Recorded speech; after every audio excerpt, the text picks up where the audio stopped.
Displacement Podcast. We're here at Crabs Raceway and we're doing a quick little interview. Let me get your name again, sir? Iain Mellows. Iain Mellows. So he's going to give us a quick rundown of what the whole operation here is like.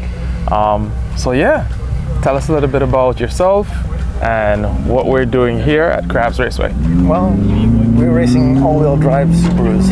Oh, nice. And, it's really good fun. And unfortunately, I'm the only Subaru out today, or all-wheel drive. Okay. But it's still fun to come out and For sure. play. So you're in a class all of your own then? Well, I'm in the open class, yeah. The BMW is a BMW class all their own. So there's no other all-wheel drive cars here this weekend, which is kind of unusual. There's about 10 of us normally. I do remember sometime in the past I've seen, was it a type of purple Evolution out here before too? Yeah, that belongs to a gentleman named Alex Portman. Okay. And his son, actually Max Portman. This is his car right here. Okay, gotcha. And he hasn't been out for a while with that. But Xavier has a Subaru. Carlo has a Subaru. Okay.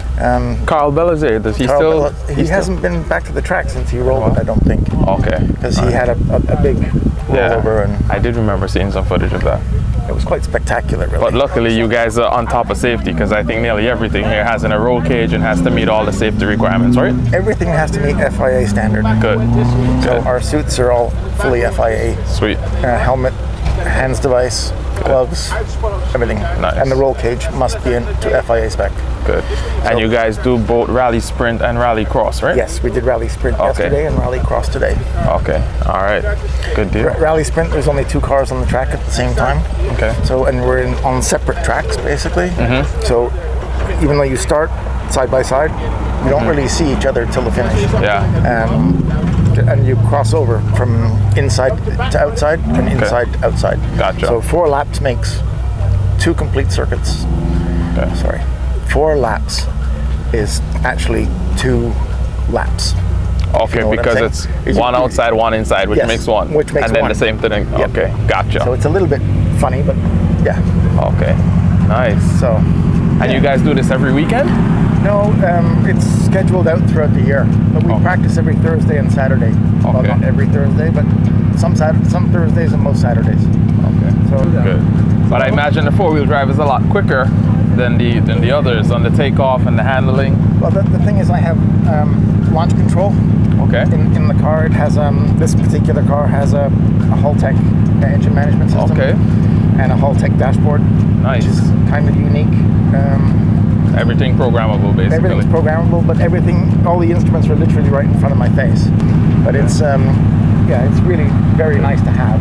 Good deal. And the launch control is something the BMWs don't have. Exactly. So I have quite a lot more horsepower than the BMWs do. So you need the launch control to help handle that power. Well, it just makes it very easy. I put my foot flat on the gas. And you just let it rip. The car revs basically to 5,000 RPM, and with my foot on the clutch. And then when the lights go out, I let go of the clutch, and all 4 wheels spin, and off I go. Wow.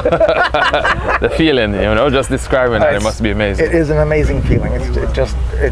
And then you just watch the car just disappear from everybody else. I mean, they all catch up eventually, but off the line, it's great.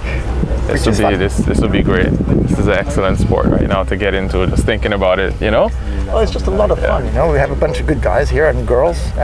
Unfortunately, the girls are at university at the moment, but there's normally at least 3 girls, ranging from the age of I think 18 now, up to about 22. Wow, starting young. Yeah. Well, MacGyver's daughter Tiffany, she started when she was 16. So it's all good fun. Oh, so 18 is the youngest racer you have right now? I don't know who is our youngest racer at the moment. It's been hard to keep track of things through COVID. It's good. But I think Tiffany is the youngest girl. But How long have you been racing? 5 years here, ever since this place started. And before that? I didn't race. I just was a very large motor racing enthusiast. When I was growing up in Canada, I used to go to a track there called Mosport Park, which is now called Canadian Tire Motorsports Park, which is one of the most challenging racetracks in the world. And it's one of my friends raced Formula Fords in high school, and I helped him out with that. Nice. And so you've been around it for quite a time. I've been around racing since I was like 8 years old. So that was a asphalt track? Yeah, it's an asphalt track. Okay. But I mean, there was no racing in Antigua up until 5 years ago. Exactly. So when I found out about it, it was like, let's go car racing. So we built a car, and I made a lot of mistakes in the first car. And that's a part of the project, unfortunately, we broke it, and I had an opportunity to buy this one because it had been sitting for 5 years, in just outside somebody's house in Jolly Harbour. And so did you have to do a lot of work to it? It had to have a lot of work done on it because they'd left the gas tank completely empty. Oh, so it completely rusted out. So inside. you have to take that out and put in a new one, or use a fuel cell or something? Yeah, no, it has a fuel cell in the back. Okay. We also have a water methanol injection. Okay. To increase the octane. Nice. But this car, the block is a IAG stage 2.5. All right, so it's upgraded from the regular 2.0. It's a closed deck block. Yeah. Okay, so sleeved basically. No, well, it's basically when you look at the head comparison, or the block compared to a normal block, it's all closed and it's got holes in it. Okay. Whereas a normal Subaru block, it would be an open deck. It's all open, and you can. Okay. So it has that reinforcement around the sleeve. A lot more reinforcement, a lot more strength. Good. It's actually designed to handle up to 900 horsepower. It's a lot more boost you can throw at it. Yeah, but there's no point. We don't need it. What I really want is low-end torque. Okay. And we've got about somewhere between 350 and 400 horsepower. Wow. That's pretty good for out here. It's more than enough for the track. And then it would originally have had in a 2.0, so moving from the 2.0 to the 2.5. Actually, it's an STI car, so it had a EJ207 block in it, which it does have more reinforcement, but I'd already bought the block and stuff. So the other engine has been rebuilt, and it's just sitting there just in case something goes wrong with this one. Excellent. As a spare, which is kind of nice to have in the bank. If you know what I'm saying. Good deal. No, if you're in motorsports, no matter what type, I mean, it's always good to have spares. Absolutely. You know, especially out here, you know. It's hard. Well, not hard. It just takes time to get the parts. That's all. Yeah. And anything is available. It just takes time. Fortunately, we have people like Cass on island now. So, for sure. So you can air freight things and get it here within a week once it gets to, you know? A week or so, yeah. So any other plans you have for the car coming up, or you're comfortable where it is now? It's working on. It is where it is. I've gone through 2 different sets of shocks. Okay. We tried KW shocks, but they don't really work on this track. Too stiff? They're too stiff. Okay. And I actually broke one of the camber plates. It just shattered because of the impact. So we've gone with a gravel sport. So that should be more suited to this type of terrain. More suited. The shocks are more suited to this, and they're softer and a little bit more comfortable too. Well, it's just set up the car a lot better. Nice. They're fully adjustable, which is really nice. Good. And we've got massive Brembo brakes. You shouldn't have any issue stopping. And we use Hawk brake pads. Okay. And they seem to work really well. They're not full race pads, but we don't use the brakes enough to get them hot enough. Yeah. So if you were to use a full race pad, they just wouldn't get the operating temperature and work as well as these ones do. Okay. And the discs are discs that come from a company in Australia, and they're wicked. I mean, yeah, man. Definitely looks well set up for sure. Well, thanks to Skeen. I mean, Skeen's done an amazing job at building the car and setting up everything and doing the tuning.